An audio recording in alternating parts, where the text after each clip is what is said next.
Welcome to the Cover One Buffalo podcast. This is our first post-game show of the season. Aaron, Quinn, how are we feeling? Amazing. 1-0. It sounded better when I wrote it out on Facebook with the one being WON. But anyway, Bills are 1-0, and they did it in dominant fashion. So I'm excited to talk to you about that. I'm sure Twitter's buzzing with some of the things that weren't so dominant, but I'm off. You'll have to read me the tweets later in the show. Yeah, it's we'll get into it. It wasn't a perfect game by any means, but I want people to step back. The Bills just won a 27-17 win where they were never in doubt at any point throughout the game. They were never not up 2 scores at any point that mattered throughout the game. It was, the closest they got was pulling it back within like 11. And then even then the Bills had the ball and were moving. So not a perfect game. And I'll even make the point, this is a perfect Sean McDermott game because he gets a double-digit comfortable victory and lots of stuff to grind their gears in the film breakdown to give him a hard time for the growth mindset. So this is a Sean McDermott special.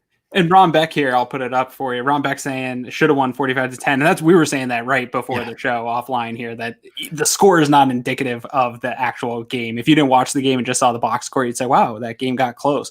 But it was really Bills had a 40-point game offensively, and they should have held them to 10 points. There was a little bit of a garbage one at the end there. So sometimes the final score and the stats aren't always indicative of the dominant performance that you're seeing. And that's what we saw from the Bills today. But you're right. I think there was enough for Sean to not let these guys get too cocky here this week and still grind them in the film room a little bit.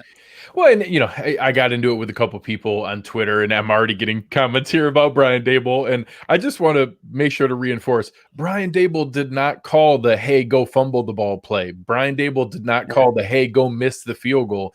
He had every single drive was a scoring drive except for one. They had one punt on the day. He called scoring drive territory drives, every single drive except for one. If execution is better, and we don't give him any benefit of the doubt, you get the 2 missed field goals on the 2 fumbles. Let's give him 1 touchdown, 1 field goal. That's 43. It's 43-17. And if we don't lose 4 linebackers during the game, they don't score 17 points. So it's, I'm glad that it was an easy, comfortable win. They could have done better, but come on. I'm not going to deal with the Brian Daboll. Hey, we'll get into some of our sponsorship stuff here in a second. I almost created a Twitter account because I know people are probably crapping on Brian Daboll during the game because of the fumbles. I'm ready and willing to defend Brian Daboll. So if you want to come talk about it in Slack or over on Facebook somewhere, I'm ready to defend Brian Daboll because I thought he had a fantastic day today. Yeah. I mean, I thought that they went at the strengths they stayed away from the strengths. They went at the weaknesses. The Jets had a terrible secondary and linebacker core. You could tell the Jets have a really good defensive line. Their D-line was tough to run on all day. Steve McClendon is legit. Quinn Williams is real. Henry Anderson's a cheap, terrible person, but he's a good defensive lineman. The pieces that they needed to do, we weren't going to run the ball down their throats all day. That just wasn't that kind of game. Right. And they went at it smart. They passed the ball all the time. Josh Allen shattered every career record that he had for attempts, completions, yards, everything. He had we'll get to it, his first 300-yard game. They played great. He didn't give up a ton of ugly sacks. He only lost 6 yards in total sack yardage. This was a nice game. And if they execute a little bit better, it's a blowout and a huge offensive production, but it was still a very good, well-called game. Absolutely. Yeah, no. And that's where it came down to his execution. And the coach is somewhat responsible for execution, but that all happens in training camp. The coach can't go out there and actually execute, hold on to the ball, do these things. So we'll get more into it. I'll let you to get some of the reads and stuff here before we get too excited and get into some of the, nuts and bolts of this game. Yeah, and really excited. Again, another great season presented by Uncle Jumbo's, and Uncle Jumbo's is definitely well-deserved today. You had him at both ends of the spectrum. You were able to probably need a drink at one point when it started to slow down, and also lots of celebratory beverages. So make sure you're heading out, grab some good stuff from Uncle Jumbo's. I'm excited. I'm going to go out and meet them this week. So going to go out and get to see the distillery and some of the stuff going on. That's going to be a lot of fun. And it's something that you want to make sure that you can enjoy responsibly. We'll get to a little bit later in the show here. I know you and I talk a lot about toxic differential, and it's interesting. Today wasn't necessarily the biggest indicator, but it did show how it can get a team back into the game, because if you look at what this should have been a blowout, it wasn't, because the Jets had multiple turnovers in their favor, only counting the 2 real turnovers. If you count the 2 missed field goals, it could have been 2 more. We had the Bills barely edging them out in toxic differential 6-5, and that's not counting 2 missed field goals, but that long touchdown that they had and the 2 turnovers is what kept them in the game. Yeah, exactly. And really, when you look at the Jets scoring, it's the 69-yard touchdown, like you said, and then the late pass interference, which was a ticky-tack. I think Levi Wallace had a really nice day today, and that was a bad call against Levi Wallace, but still puts him on the 1, and that's how they score. So toxic differential does matter. I think when you talk about, we'll talk probably quite a bit about 300-yard passing day, really not an indicator of success when it comes to wins, and I'll die on that hill every single day. There's very few stats that people come out there, and it's something I want to track more often here throughout the year, because I think toxic differential really is an indicator. It doesn't mean you're going to win every time, but I think if you win that column, you're more likely to win than not. And even when it edges out in a close game like this, we've been tracking it here for a couple of years, and sometimes it is close, but usually the person that comes out on top of that does end up winning the ball game. Another high-level topic. I'll take my medicine. Tyler Bass had a really rough start today. I think he got boned on the 1. I think the 1 was good, but it missed it. The other one, we saw a little bit of pictures. It looks like the laces were in, had a Finkel issue going on there, but missed his first 2 field goals, came back and made the other ones, made the 3 extra points, looked good on kickoffs, but certainly maybe a little tight throat for the rookie here in his first game. Hopefully he settled down and made his final kicks there and can ease into it. But I wouldn't be shocked if we hear maybe a Chase McLaughlin claim or a Stephen Hauschka return to be able to get going there. Just a little rough.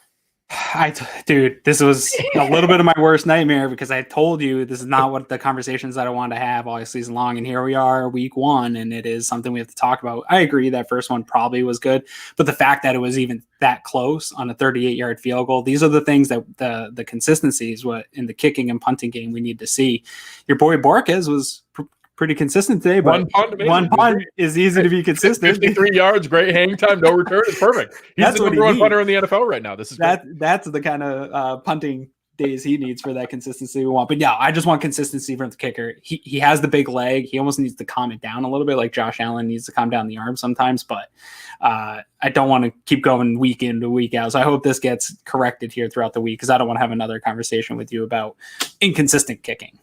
And I'll say, for anybody who's going to go through the idea of, hey, cut him, that's not going to be that first move. That's not going to be what they do here. I will say bringing in another kicker for a tryout maybe sends a little bit of a message of, hey, you can't keep this up. But that's not how you make that kind of, knee-jerk reaction. He missed 2 field goals. That's not okay. He made the other 2. He made the 3 extra points. He probably was 3 of 4 for field goal. And if he is 3 of 4 and it's just 1 miss, we're probably not really talking about it that much. So it's something that I think it gained some momentum because it was the first 2 and people are like, oh, here we go. But I'm going to reserve judgment. As long as he cleans it up, keeps it decent the rest of the way, and we get that 80% we were getting from Hauschka plus great kickoffs into the wind, I'll take it. Yeah, absolutely. And he has plenty of time to correct it. And I do think they'll be careful with his confidence and with his head, because it's entirely mental as a kicker. I've heard Pat McAfee talk about special teams and kicking, and it's totally mental. And I think they want to be careful with a rookie. So maybe have a guy in for a trial. But yeah, I don't think they're going to push. I definitely don't think he's going to get cut. And I do think he'll correct it. I do think he's a good kicker. And again, I hope he does, because I don't want to talk about it every week. One last opening thought here before we get into some of the main segments for the show. If anything, there's something to be concerned about. It's that our linebacker depth is going to be really tested early on. Matt Milano with a hammy didn't seem super serious. He was a little lobbying, trying to come back in. That, they're pretty conservative with those. You saw them hold out Vernon Butler. You saw them hold out Josh Norman. So obviously they're pretty careful with that. We saw the same thing with Taron Johnson and Devin Singletary last year, where they looked like they were ready to come back and it stretched on. So don't be shocked if you see Matt Milano out 2 or 3 more games. It could be 2, the next week 2 and week 3. I wouldn't be shocked if we don't see him till the Rams in week 4. We don't know anything about Tremaine Edmonds other than a shoulder right now, and that he had a test done in the blue tent that involved him taking the shoulder pads off. I'm a little bit nervous. It was a collarbone. He went back to the locker room. We don't know anything right now. Obviously, we'll all be scouring Twitter trying to see what the latest update is. Then we also saw Terrell Dodson attended to and Delshon Phillips come out of the game.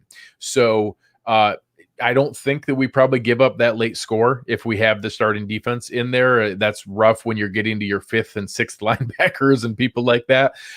So, you brought it up pre-show. You saw Darren Lee come in for a workout. Maybe they call back Voshon Joseph. Maybe they call back Corey Thompson. They're probably going to need some bodies here for a short period of time. And then we'll all just cross our fingers there's nothing long-term with Edmonds and Milano. Yeah, as long as it's not long term, I think that the Bills might be able to get through those injuries. It's definitely not ideal to have that happen in a dominating win. You hate to see guys like that go out so early, but that's going to be kind of part of it. I think that you're going to see some of this league wide of not having preseason, not having contact, and this does happen.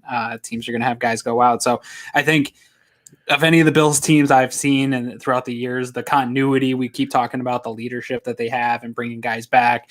And they have probably the best linebacker coach in the business. So if anyone's able to brace a catastrophic thing like losing your two starting linebackers, maybe it's this team, but definitely not good news for the Bills in an otherwise fantastic kickoff weekend. So definitely something to keep an eye on, and you'll have to keep me posted because I'm not on Twitter. This is going to be one of the tough things about being off of Twitter is injury news, things like that. So you'll have to keep me updated on how that looks throughout the week here.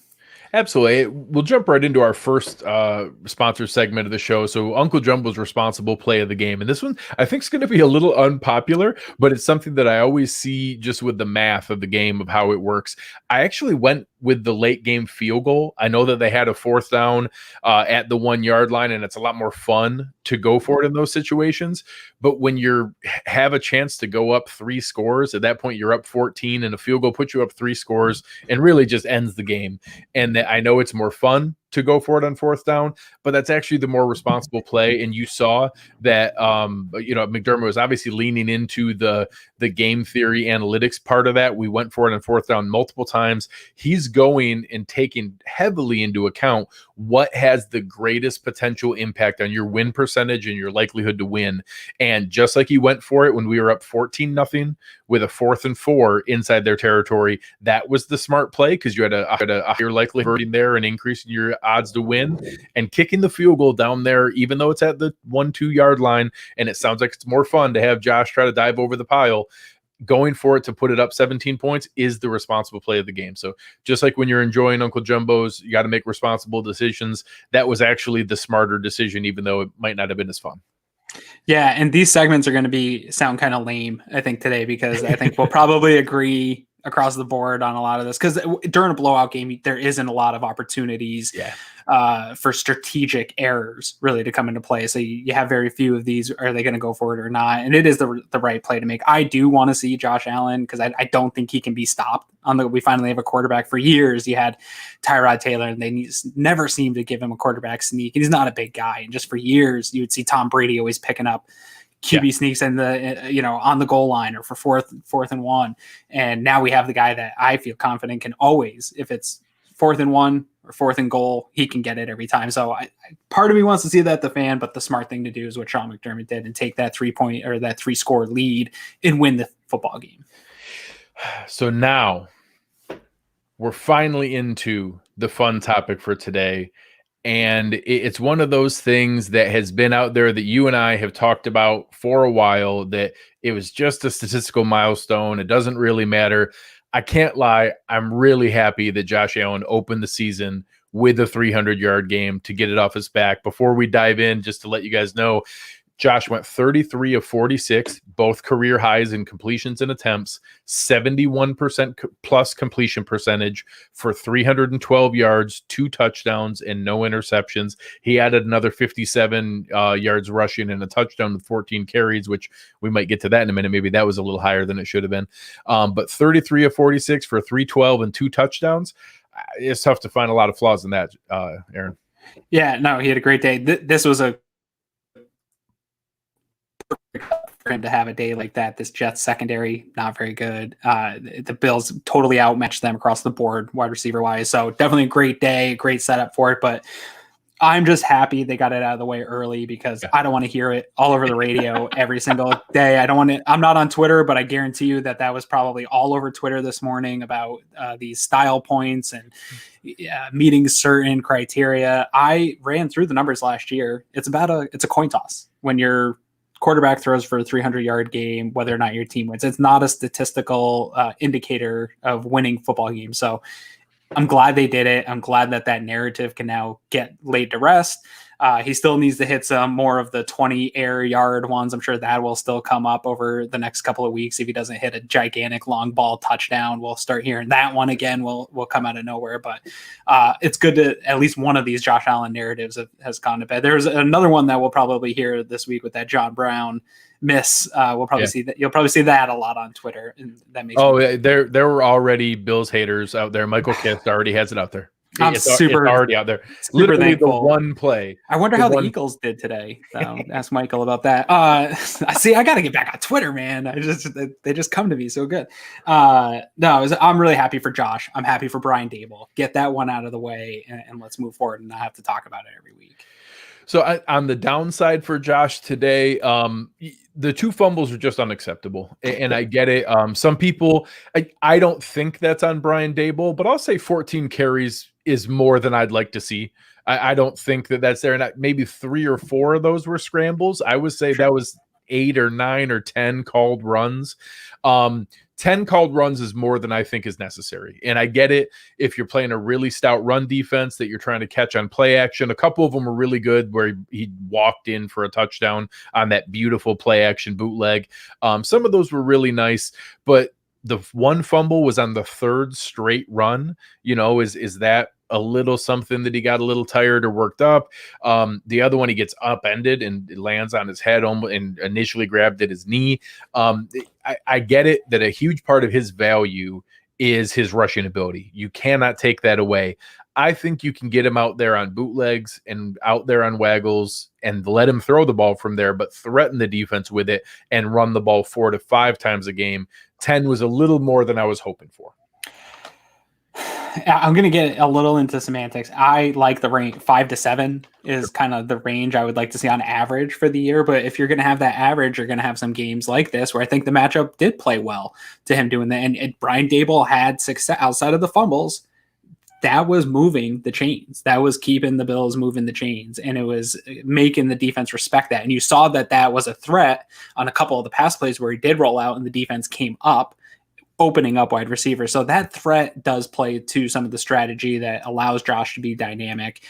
You saw it in the Texans game. That was some of the best offense we had in the playoff game against the Texans was Josh Allen running some of those designed QB runs. So I'm not on board with the people that want to get rid of that completely. And I'm a little closer to you. I do want to see it drop down, but I'm fine if he kind of caps off around that 5 to 7 designed run range. But if it's working, man, I don't know. You keep going to stuff that's working. It's on Josh. Josh has to protect the football, and Daboll maybe needs to get better and not do it 3 times in a row, or if Josh is getting tired.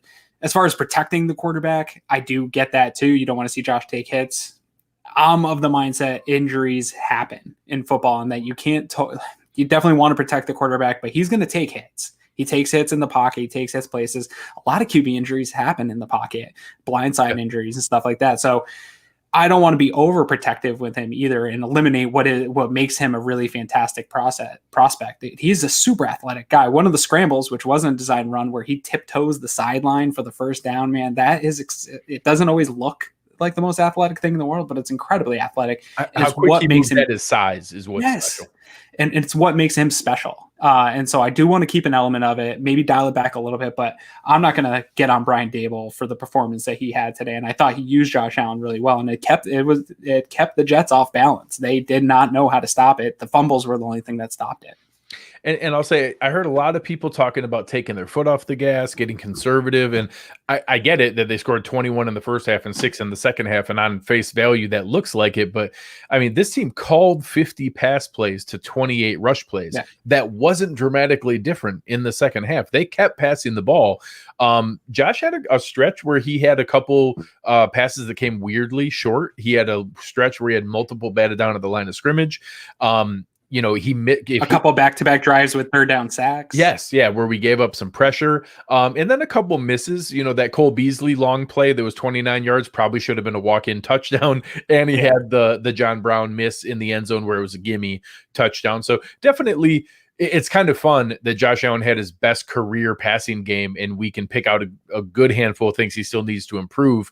That's really exciting from a development standpoint, that he can hit career highs in multiple different areas and leave plenty of meat on the bone that he can get better.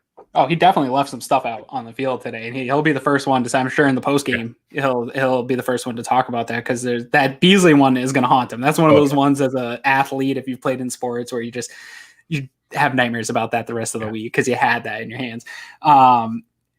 This conversation's come up quite a bit with Sean McDermott teams, and it's something that we talked about extensively in the Slack channel here before the season started, where people said, oh, they gave up or they got conservative on this game. I think that's another one of these narratives that's out there, because if you go back in any of these games, you think that the Bills got conservative and look at the play breakdowns, they didn't really change. Like, you might see 60-40 passing and 40-60, but it doesn't change that much. The second half, they opened it 6 passes and 2 runs. Yes, and it's the thing that I've seen when watching it back, not just looking at the play-by-plays, watching it back, it's an execution issue.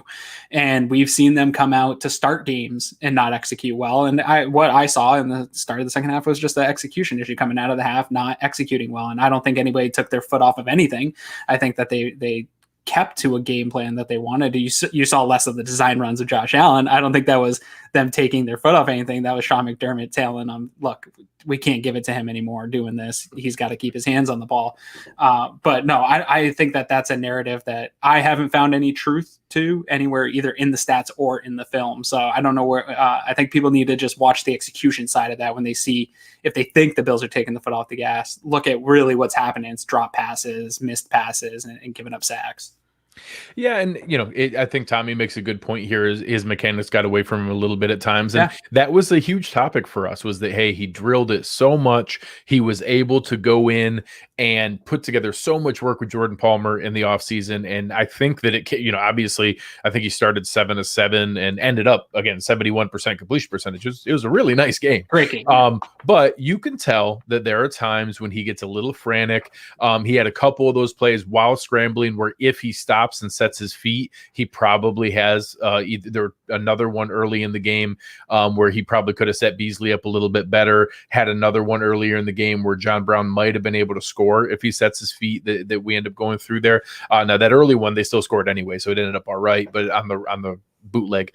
But yeah, I think that those mechanics still need to get into muscle memory to where when it's frantic and breaking down, that you can still sit down and be able to collect on that. And I think that would be huge. Josh Allen's, I don't think he's ever going to not make some of these plays that drive us nuts. It's the Josh Allen experience. You take some of the good with the bad.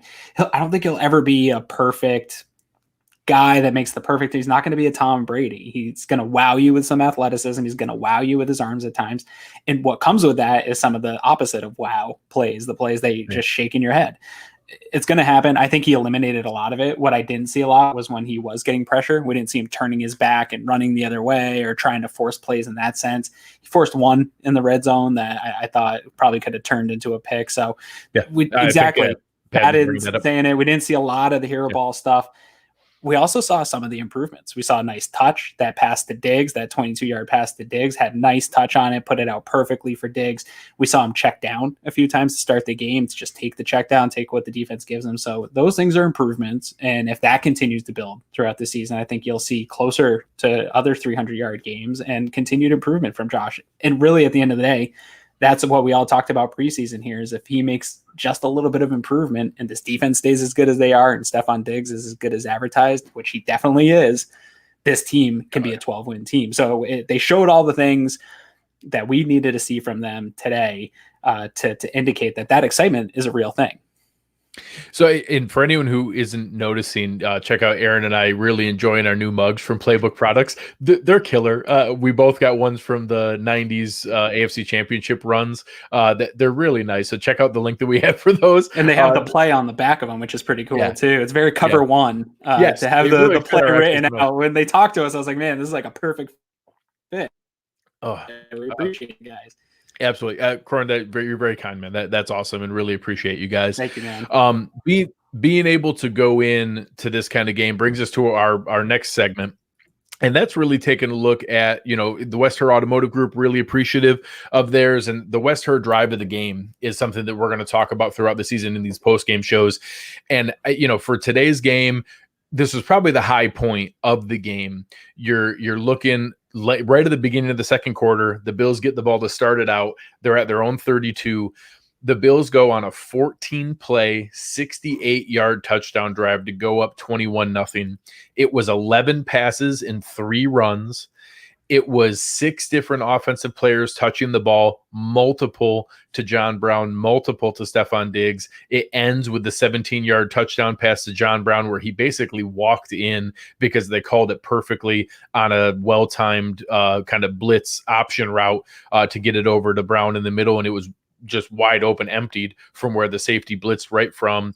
And it was probably the best play call series from Brian Daboll, and probably the high point of the game today. At that point, you're sitting there with 6 minutes left in the game. That's where that graphic came up of where the Bills had 160 some total yards and the Jets had 4 total yards. It was pretty perfect in the way that they had it set up. And that was the West Her drive of the game for me. It was just so phenomenal to see them just pound away at that team. 14 plays, 8-minute drive, and just take the life right out of them. Yeah, and I agree that it was the drive of the game, and I think it's not even close. It was just a well-executed drive, even to that touchdown, seeing Diggs come across and make that block and seal it off, and that's great to see out of a star wide receiver, because it's been talked about with Diggs. Guys come in and they can take some time, they don't have to put in the work and stuff like that. To see a guy that's considered a star in the league come out and lay a block like that and put his body on the line for a play, love to see it. That was also the drive where they went for it on 4th down. Yeah.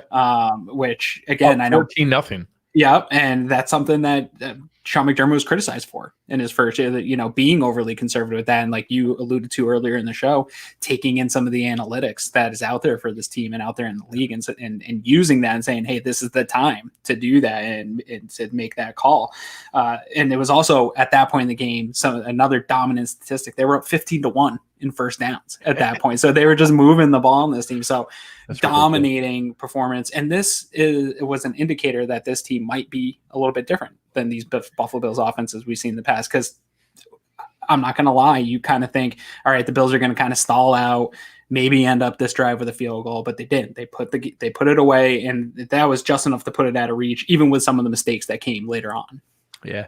And it was, the kind of game where, that really felt like we could have been onto something special or even historic, where they were starting to roll and everything like that. And again, this was the first game with no preseason, really minimal training camp, only 14 padded practices. So it was probably a little fool's gold to assume that you were going to get something quite to that degree. And I'll say across the board, you didn't see a whole lot of that out there. There was probably one blowout on the game.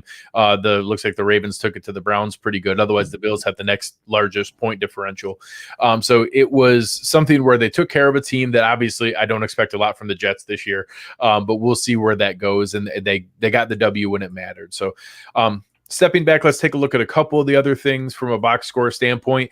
I don't think we expected a whole lot from the rushing game today against this Jets defense, but 18 carries for 41 yards out of Singletary and Moss is a little less than I was hoping for. Yeah, a little frustrating. That's one that is hard for me, at least, to watch in the broadcast. I even struggle watching film of offensive line when I'm breaking down film. It takes a long time to really find out what goes wrong. My first gut instinct after the game is that maybe in this offseason, with everything that they had to face, no preseason, really limited contact, that it might have been easier for the offense to establish passing. It's easier to run passing drills, and with no contact in the scrimmage, we saw a lot of passing out of the offense, or heard reports that it was a high passing scrimmage, that there wasn't a lot of contact in the run game. And maybe that had something to do with some of the struggles, and add in that that is the strength of the Jets, and their interior line wasn't banged up and still still probably the best part of their team as a unit. So it played to their strength, and maybe to early in the season with no preseason and stuff like that for the line to really get into that contact of what it takes to execute a run game at a high level. So I'm hoping that it turns around. We saw Singletary break off a couple nice ones that were vintage Singletary last year. So I think it's a matter of a sophomore slump for Singletary. I think it's just getting that unit and that part of the game going. That might take a couple weeks here in an odd 2020 year. Yeah. This kind of game, when you have career highs in pass attempts and completions from Josh Allen, happen. The receiving game was really nice. So Stephon Diggs, 8 for 86, John Brown, 4 for 70, Cole Beasley, 4 for 58. Devin Singletary had 5 out of the backfield. We had multiple catches from Dawson Knox, Isaiah McKenzie, Zach Moss, and Gabe Davis. So, having 8 different receivers have multiple catches is not something we're used to, and not something we've seen in the Josh Allen era. So that kind of game I really loved. John Brown did not back down from that primary role at all. I think Stephon Diggs made a couple special plays today that you could tell what an unbelievable talent he is. But you can tell this is something that also took defensive attention away and is going to allow John Brown to continue to produce, and he's not going anywhere. Yeah, no. Anyone that was actually serious about John Brown trades, first of all, I'm sorry that you think that way about football. He's going to be a big part of this offense this year. And if they can get even close to that, I don't expect them to come out every single week and all the receivers have the same type of production that we saw here. Even in the Slack channel, people are saying, let's feed Diggs more. And I look down at this, and he's got like 6 catches at that time. I'm like, feed him more. I mean, geez. If he's getting 8 catches a game, that's going to be a really nice season for him. And the thing that stood out to me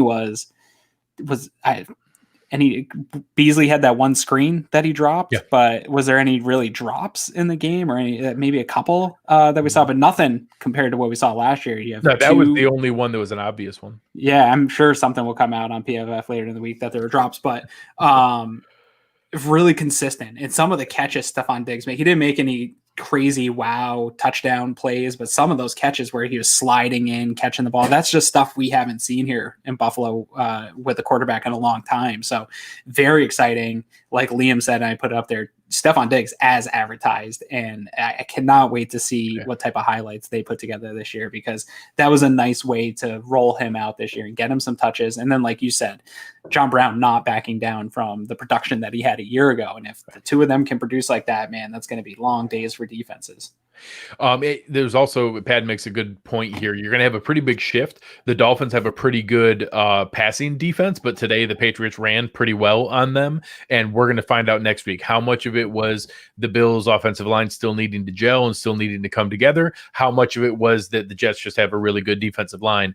We're going to find that out next week pretty well, I think. And that it's going to be something where that'll tell us more. The Patriots ran for 217 yards on them today. So I'd love to do that. That would be an exciting way to approach that. And, talking about dominant offensive performances, some of the total stats here are pretty fantastic. 400 total yards. Haven't seen that in a while. We had 300 rushing, or 300 passing and 100 rushing. And the time of possession was 41-18. 41 minutes and 16 seconds out of a 60-minute game is a dominant performance. The Bills just had the ball the entire game, and to run that many more plays than the other team, 81-53 is a pretty dominant performance here today. Yeah, and don't confuse. I think time of possession often gets confused with conservative play calling, because the clock does run when you're running the ball, but the clock also runs when you're just moving the chains and you're keeping the ball in bounds and moving the chains. And we talked about that drive, the 68-yard drive, and the 3 drives leading up to it. They had a lot of long drives, and even on the missed field goals, the drives that we didn't, those were close. They didn't have fantastic field position all day. They had a couple where they had good field position, but we were in the red zone 8 times. Yeah, and there were nice sustained long drives where they were chipping away 5-10 yards at a time. We looked at the toxic differential, not a ton of huge plays generated by the offense of 20 yards or more. So there's other ways to get time of possession without it necessarily being conservative. And that's what we saw today, was a dominating offensive performance and then dominating that time of possession, which is a great formula for victory. Yeah, I'd say in anything to look for on the improvement side, it probably is that red zone percentage. 3 touchdowns out of 8 trips. You'd like to see a little bit better than that percentage there, but 8 trips into the red zone is crazy. That should have been, again, multiple more points. You had the 2 missed field goals and the 2 fumbles that cost us there. Then you get into penalties were okay today. The Jets had 9 for 95, but the Bills had 7 for 80.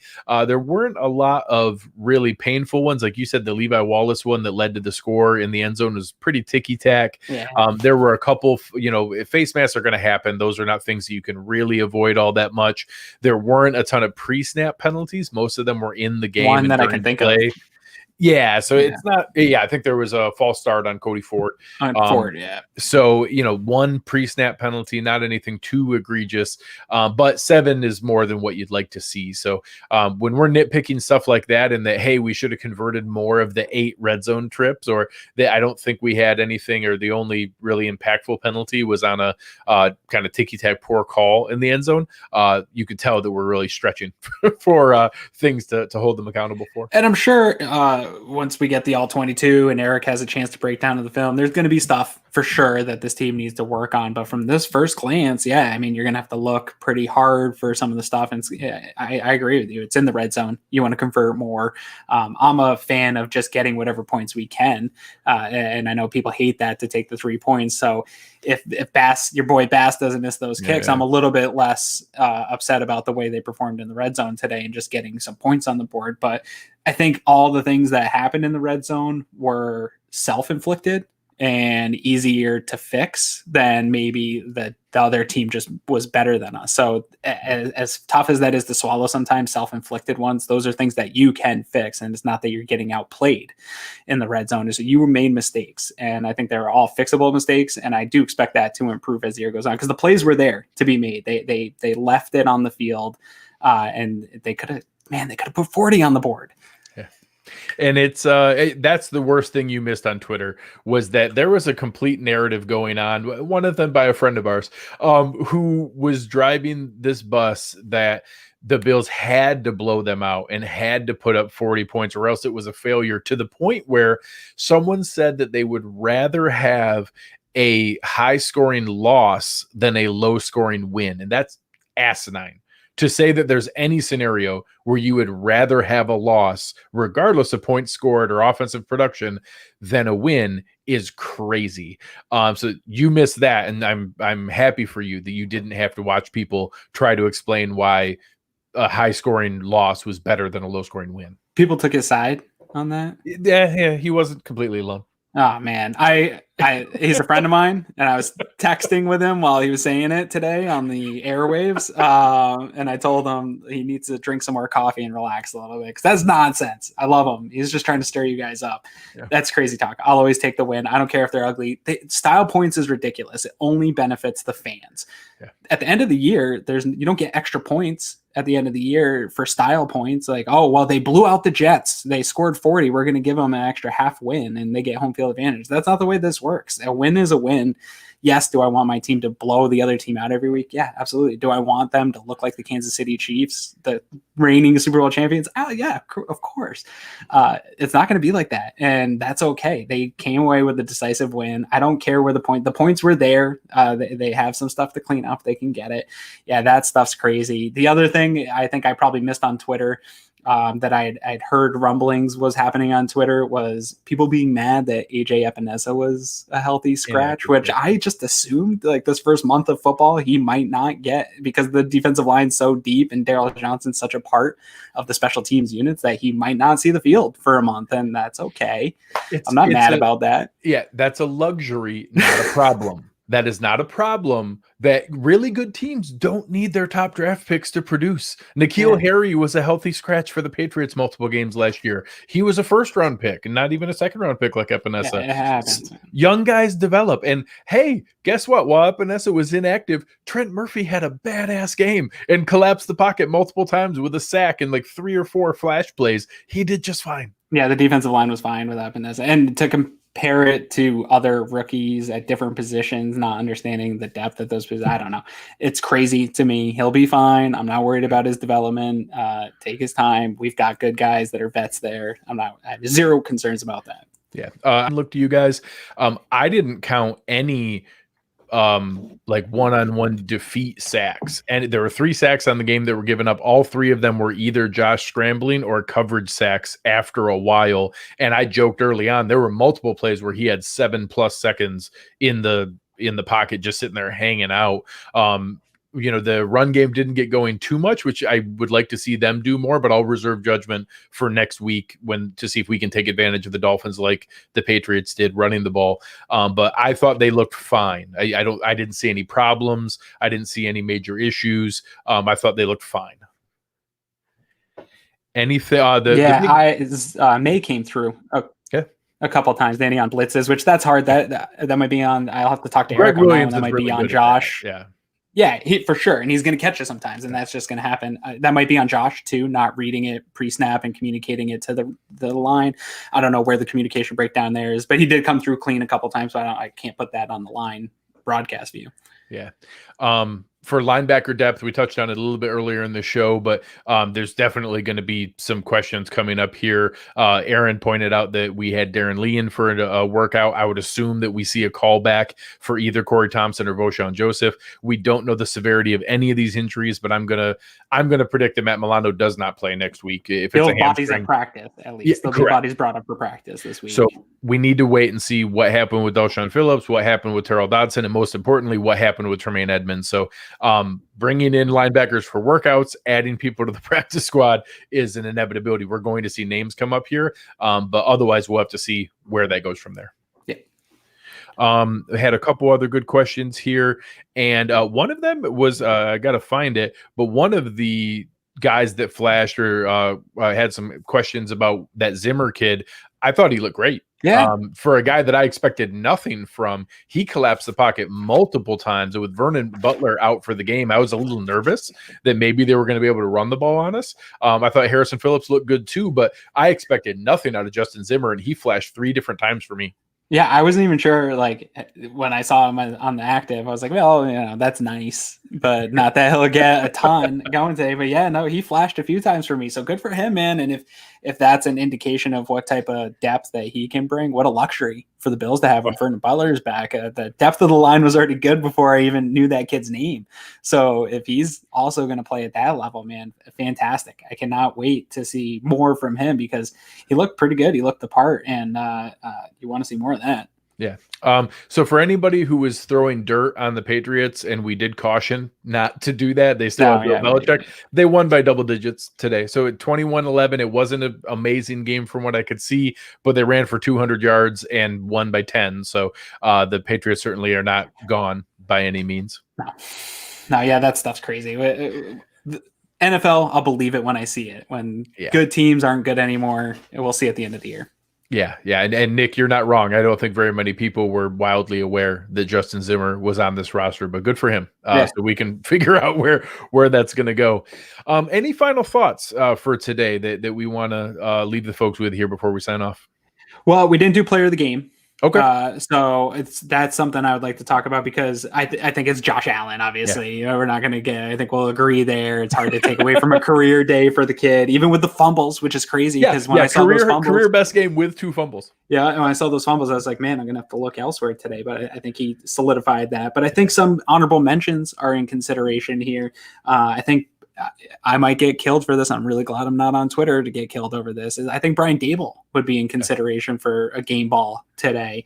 And then I think you'd also have to consider both Stephon Diggs and John Brown as getting game. If Josh Allen it wasn't his first 300-yard game, I think that you would consider both those guys as game balls. So good job by the offense. But I think I would like Brian Daboll to get more credit than he gets.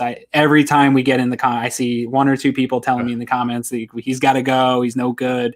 He's a good football coach, guys. He's going to be a head coach somewhere next year. He's going to be a head coach. And if dude, if he gets more Josh Allen 300-yard passing games, he's going to be a head coach. And he'll be one of the first guys to be a head coach in the next offseason. So he's a good football coach. I'm happy to have him. I thought he had a really nice day today. Yeah, just wait until fans see that Joe Douglas came to his senses, fires Adam Gase, Brian Daboll goes to New York, and then fixes Sam Darnold. Let's see how many people are hating on him then after that happens. Yeah, Just a quick shout out for a couple other people. Obviously, I agree. Josh Allen 100% is the player of the game. I love the game from both Diggs and Brown. On the defensive side, Jordan Poyer had a really nice game. Yeah, he did. Forced that fumble, was all over the field. And a quick shout out. I thought that Terrell Dodson held his own after Edmonds went out.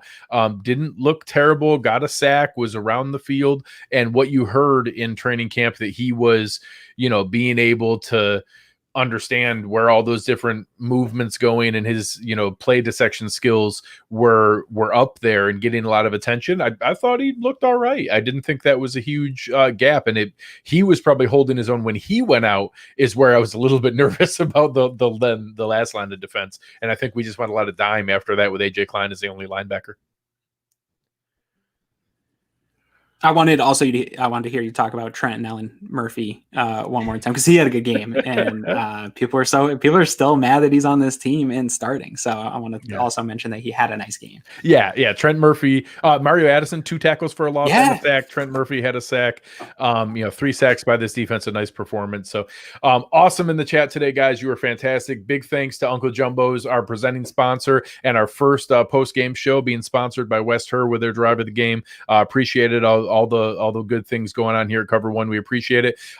If you're not in there, make sure you're signing up to be part of the Slack channel. It was awesome today during the game. It's your own little bubble of informed, intelligent Bills discussion. It's so much fun on game day. It's probably never better than on game day when everybody's going back and forth.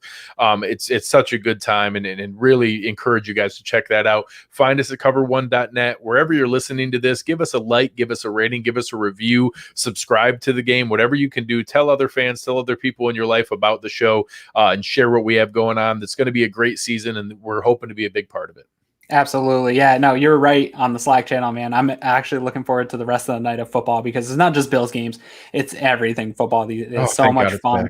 And I was really worried right before the kickoff. I missed Twitter, because that's a fun time to be on Twitter. And during the game, I was like, man, I'm going to miss it. But I didn't miss it at all. The guys in the Slack channel, it was just like hanging out with all your friends, watching the game. So very happy that community exists. And it's a place where I can safely talk Bills without it being totally toxic. Absolutely. Ron could not be more spot on. There's nothing better than a victory Monday. Wear your Bills gear proudly. Tell everybody all about it. Go watch the rest of football, knowing that the Bills can at worst be tied for the division lead. You have been listening to Cover One Buffalo, and we